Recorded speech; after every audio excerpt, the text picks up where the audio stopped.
let me ask you a simple question. Have you ever come across an organization where everything just works?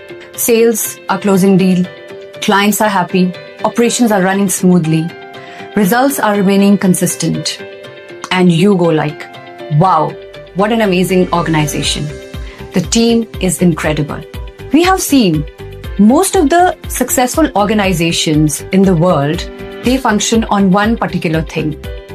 What is that? And how the right structure of an organization changes individuals from a group of people to high-performing team.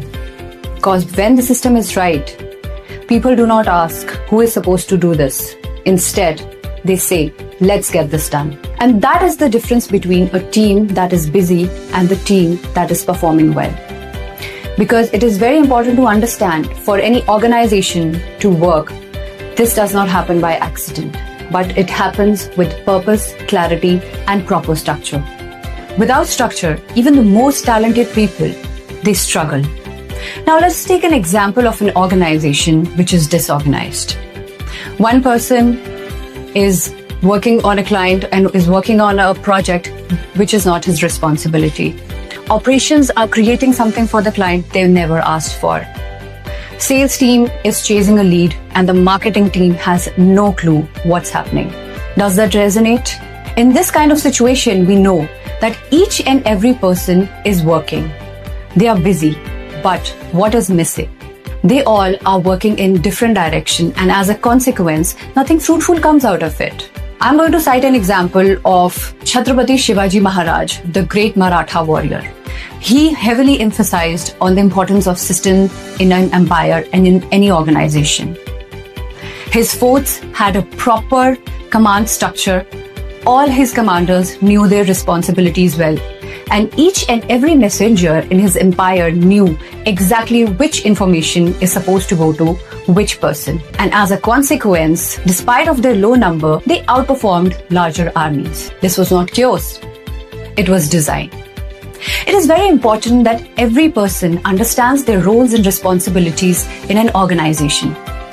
Now, say for example, there's a sales executive in an organization and he does not know how a lead is qualified, how the pricings are done, who closes the deals, and who manages the clients once the sale is done. What will this lead to? It will lead to chaos in the organization. It will lead to delay in the closing of deals. And as a consequence, it will affect the revenues of the organization. When people understand their roles and responsibilities in an organization, decisions become faster, communication becomes smoother, and people, as a consequence, understand the responsibilities naturally. We can cite another example of Chanakya, how he guided Chandragupta Maurya. Chandragupta Maurya, the Mauryan Empire, is considered to have one of the best administrative setup in the entire Indian history. Each and every commander in the empire knew their responsibilities. Each department knew their purpose. And as a consequence, they were able to establish the largest empire in the whole country. Now let us understand the lesson that we learned from these examples. It is very important for any organization to be successful. A structure and clarity is needed, wherein people understand how roles are defined, how communications works in the organization, how collaboration takes place within different teams in an organization. All this helps building a group of individuals to a team of leading individuals. Because when such a system is created, people do not ask who is responsible for this activity. Rather, they change their approach and move with the approach, let's do this.